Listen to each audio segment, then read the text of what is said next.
मुलुंड के सभी धार्मिक सज्जनों,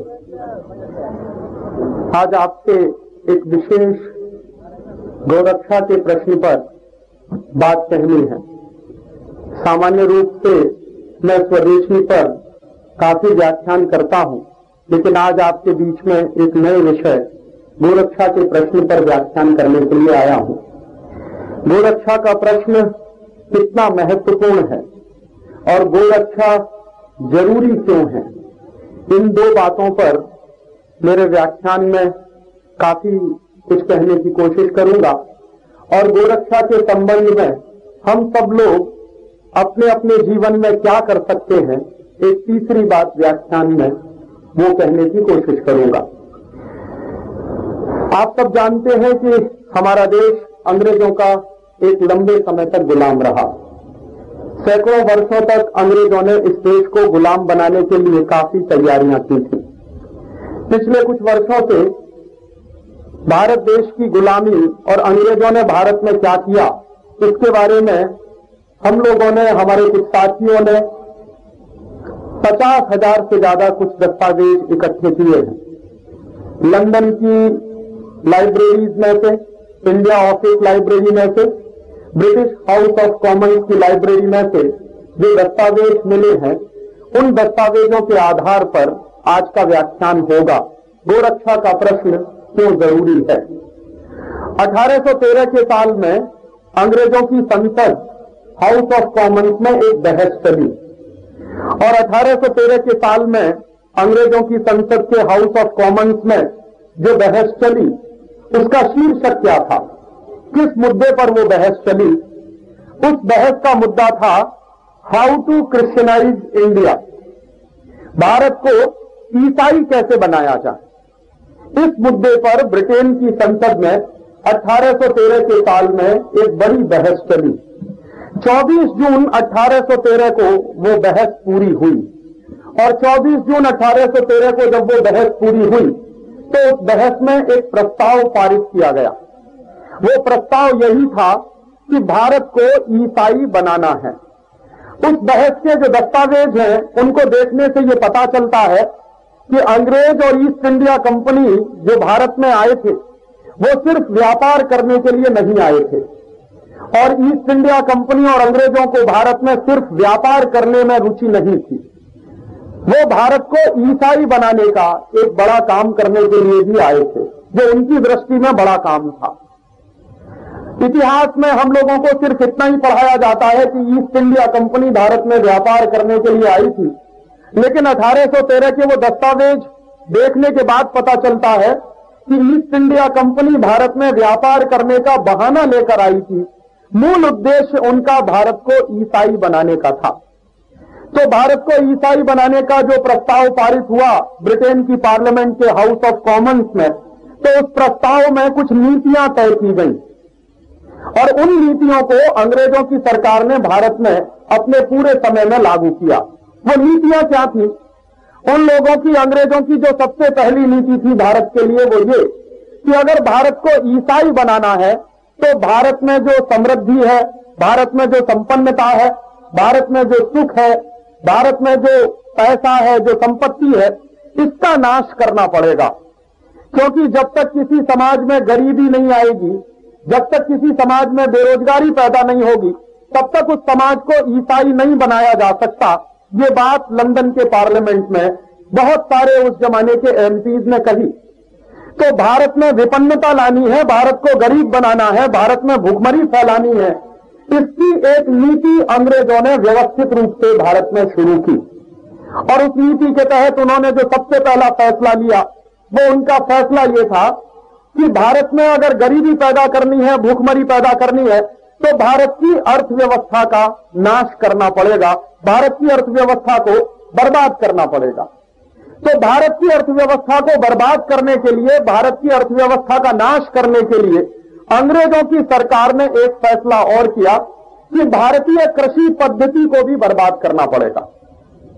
तो भारत की कृषि पद्धति जब तक बर्बाद नहीं होगी, भारत की खेती जब तक बर्बाद नहीं होगी, तब तक भारत की अर्थव्यवस्था बर्बाद नहीं हो सकती, क्योंकि भारत की अर्थव्यवस्था काफी बड़े हिस्से में खेती पर टिकी होती है। मूल रूप से कृषि जो है भारत की अर्थव्यवस्था का केंद्र बिंदु रहा है। तो ऐसा जब अंग्रेजों की सरकार ने लंदन की पार्लियामेंट में फैसला कर लिया तो उसके बाद उन्होंने नीतियां बनाना शुरू किया और उन नीतियों को हिंदुस्तान में लागू करने से पहले अंग्रेजों की सरकार ने कई सर्वेक्षण कराए, कई सर्वे कराए और जो सर्वे और सर्वेक्षण कराए गए भारत में, उनमें एक ऐसा सर्वे भी था जिसके बारे में अंग्रेजों की सरकार ने यह पता लगाने की कोशिश की थी कि भारत के समाज का और भारत के अर्थव्यवस्था का मूल केंद्र क्या है। तो उस सर्वे की रिपोर्ट के आधार पर अंग्रेजों को पता चला कि भारतीय कृषि का जो मूल केंद्र है वो गाय है और गाय के बिना भारतीय कृषि हो नहीं सकती। ये उन्होंने अपने सर्वेक्षण से पता लगाया। तो भारतीय कृषि के केंद्र में गाय है, एक बात उनको ये पता चली और दूसरी एक बात उनको और पता चली कि भारतीय कृषि के केंद्र में गाय के अलावा भारतीय समाज और संस्कृति के केंद्र में भी गाय है, क्योंकि गाय की पूजा हिंदुस्तान में हजारों साल से होती रही है। हमारे देश में आप सब जानते हैं, ये माना जाता है कि गाय में 33 करोड़ देवी देवताओं का निवास होता है। ये जो 33 करोड़ देवी देवताओं के निवास की जो भावना है वो हमारी गहरी सांस्कृतिक परंपरा से निकल कर आई है। गाय के शरीर का कोई भी हिस्सा ऐसा नहीं है जिसमें किसी देवता का निवास ना हो। ये जो बातें आई हैं ये भारतीय संस्कृति और परंपरा के किसी गहरे हिस्से से निकल कर आई हैं और ये परंपरा 20 हजार साल पुरानी है। ये कोई 1000-2000 साल पुरानी परंपरा नहीं है, क्योंकि भारत का अस्तित्व बहुत हजारों साल पुराना है। यूरोप और अमेरिका के अस्तित्व के बारे में हम कल्पना कर सकते हैं कि वो 500-1000 साल पुराने देशों की संस्कृति वाले देश हैं, लेकिन हमारे देश की संस्कृति और परंपरा तो हजारों साल पुरानी है। तो इसलिए अंग्रेजों ने जब सर्वे करा लिया और अंग्रेजों की सरकार ने यह जानकारी हासिल कर ली कि भारतीय कृषि के मूल में गाय है और भारतीय संस्कृति की व्यवस्था भी गाय के आसपास घूमती है, तो उन्होंने एक फैसला किया कि भारतीय कृषि को बर्बाद करना है, भारतीय संस्कृति का नाश करना है, तो गाय का नाश करना चाहिए। और गाय का नाश करने के लिए अंग्रेजों ने हिंदुस्तान में पुराने जमाने के कुछ राजाओं के बारे में दृष्टांत देना शुरू किया। हालांकि उनको ऐसे दृष्टांत नहीं मिले। मूल रूप से हिंदुस्तान में जितने राजा हुए उन सभी राजाओं ने गाय को बचाने के लिए ही अपने जीवन की और अपने राज्य की सारी नीतियां बनाने की कोशिशें की। हिंदुस्तान में बहुत सारे ऐसे मुस्लिम राजा भी हुआ करते थे जिन्होंने गोरक्षा के लिए नीतियां बनाई। और मुस्लिम राजाओं की जो विशेषता थी वो ये थी कि बहुत सारे मुस्लिम राजा ये मानते थे कि भारतीय समाज में अगर कोई व्यवस्था टिकेगी तो वो तभी संभव है जब भारतीय समाज की परंपराओं के अनुरूप शासन होगा। अगर भारतीय समाज की परंपराओं के विपरीत शासन होगा तो कोई व्यवस्था इस देश में चल नहीं सकती। ये बात बहुत सारे मुस्लिम राजा जानते थे और उस बात का उन्होंने अपने जीवन में, अपने राज्य में लागू करने की कोशिश की थी। अंग्रेजों ने बहुत खोजा, लेकिन मुस्लिम समाज में और मुस्लिम समाज के राजाओं के बीच में भी उनको गोरक्षा के लिए काम करने वाले बहुत सारे मुस्लिम राजाओं के दृष्टांत मिले और वैसे दृष्टांत हिंदुस्तान के इतिहास में भरे पड़े हैं। एक दो अपवाद ऐसे थे जिनको अंग्रेजों ने प्रचारित करना शुरू किया और उन अपवादों के आधार पर अंग्रेजों ने हिंदुस्तान में गाय का कत्ल करवाना शुरू किया। गाय का कत्ल करवाने के पीछे अंग्रेजों के मन में जो मूल नीति थी वो सबसे महत्वपूर्ण यही थी कि भारत की कृषि का, भारत की अर्थव्यवस्था का नाश करना है। और वो गाय का कत्ल करवा के फिर गाय के मांस को अंग्रेजों की फौज को खिलाया जाने लगा। बड़े पैमाने पर हिंदुस्तान में गाय का कत्ल अंग्रेजों ने शुरू करवाया और उस गाय के कत्ल का मांस अंग्रेजों की सरकार और उस सरकार के अधिकारी, अंग्रेजों की फौज, अंग्रेजी की फौज के सिपाहियों को दिया जाने लगा। तो धीरे धीरे नतीजे क्या निकलने लगे कि गाय की संख्या कम होती चली गई, गोवंश का नाश शुरू हो गया।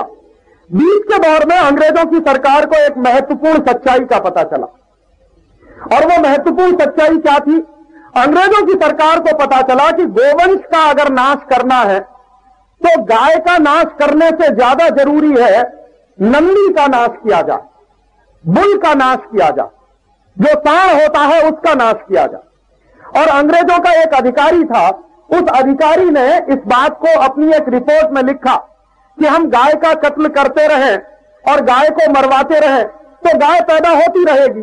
उससे ज्यादा अच्छा यह है कि गाय जिस तरीके से पैदा होती है उसके लिए जो सबसे महत्वपूर्ण है नंदी, जिसको हम कहते हैं बुल या सांड, उसको मरवाना चाहिए। अगर नंदी का कत्ल होगा, अगर बुल नहीं रहेगा भारतीय समाज में, तो गाय की पैदाइश में कमी हो जाएगी। ये बात जब अंग्रेजों को पता चल गई तो उन्होंने फिर गाय से ज्यादा नंदी का कत्ल करवाना शुरू किया। और एक विशेष दृष्टि से इस देश में अंग्रेजों ने विशेष कत्ल कारखाने खोले, जिनमें सिर्फ नंदियों का कत्ल हो, सिर्फ बुल्स को काटा जाए, सिर्फ सांडों को काटा जाए। और उन कत्ल कारखानों को चलाने के पीछे उनकी दृष्टि बहुत स्पष्ट थी कि अगर बुल नहीं रहेगा, नंदी नहीं रहेगा, तो गाय भी नहीं रहेगी। तो इसके लिए बहुत बड़े पैमाने पे अंग्रेजों ने हिंदुस्तान में बुल का कत्लेआम शुरू करवा दिया। एक तरफ गाय का कत्लेआम, दूसरी तरफ बुल का कत्लेआम, और इस तरह तीसरे हिस्से में गोवंश का कत्लेआम भी हिंदुस्तान में बहुत बड़े पैमाने पर शुरू हो गया। 1850 के आसपास हिंदुस्तान में गाय के कत्ल के प्रश्न को हिंदुस्तान के बहुत सारे धर्म गुरुओं ने उठाना शुरू किया। और हिंदुस्तान में जिन लोगों ने गाय के प्रश्न को उठाना शुरू किया, उनमें आर्य समाजी लोग थे, उसमें सिख पंथ के बहुत सारे लोग थे, उसमें हिंदू धर्म की बहुत सारी दूसरे मजहबों के, हिंदू धर्म के मानने वाले बहुत सारे जो संप्रदाय हैं, जो अलग अलग मत हैं, उसके लोग भी थे। और उन्होंने इस गाय के प्रश्न को मुद्दा बनाया। अंग्रेजों ने इस गाय के प्रश्न को हिंदुस्तान की अस्मिता के साथ जोड़कर यह भी कहना शुरू कर दिया कि गाय काटी जाए, बुल काटा जाए तो हिंदुस्तान की अस्मिता भी खत्म होती चली जाएगी, क्योंकि यह अस्मिता के मूल केंद्र में है। तो फिर गाय का कत्ल 1850 के बाद अंग्रेजों ने इसलिए शुरू कराया ताकि हिंदुस्तान की जनता को नीचा दिखाना।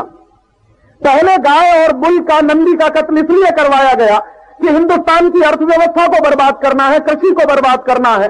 दूसरे बार में अंग्रेजों ने यह इसलिए शुरू करवाया कि हिंदुस्तान की जनता को ठेस पहुंचानी है, उनकी भावनाओं को तोड़ना है। तो भारतीय जनता की भावनाओं को तोड़ने के लिए, भारतीय जनता की भावनाओं को ठेस पहुंचाने के लिए एक बड़े पैमाने पर कत्ल कारखानों की शुरुआत की गई।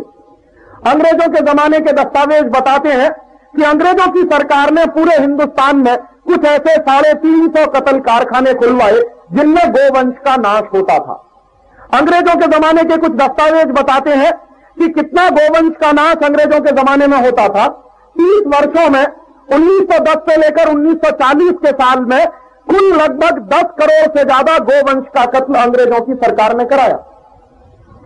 लगभग 30 वर्षों में 10 करोड़ गोवंश का जो कत्ल अंग्रेजों ने कराया, उसके बारे में अंग्रेजों की पार्लियामेंट में और अंग्रेजों के अधिकारियों ने जो चर्चाएं की हैं, उसके दस्तावेज मेरे पास हैं और हम लोग कोशिश कर रहे हैं कि उसके आधार पर एक पुस्तक बने। बहुत जल्दी वो पुस्तक आपके बीच में आ जाएगी।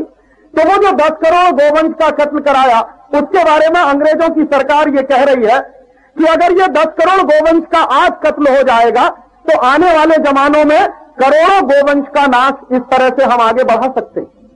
तो इस तरह से ये नीति आगे चलती रही और हिंदुस्तान के बहुत सारे धर्म और मजहबों के लोग गाय को बचाने के लिए आंदोलन भी करते रहे।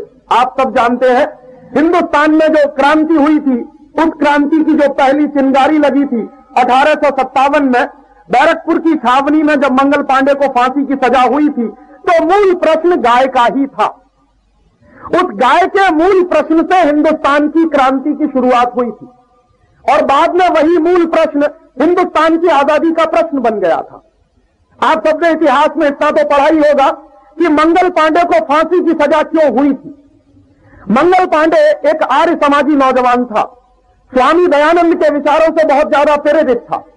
तो आर्य समाजी नौजवान होने के कारण वो अपने मन में उतना ही धर्मनिष्ठ था जितना हिंदुस्तान के दूसरे सामान्य लोग हो सकते।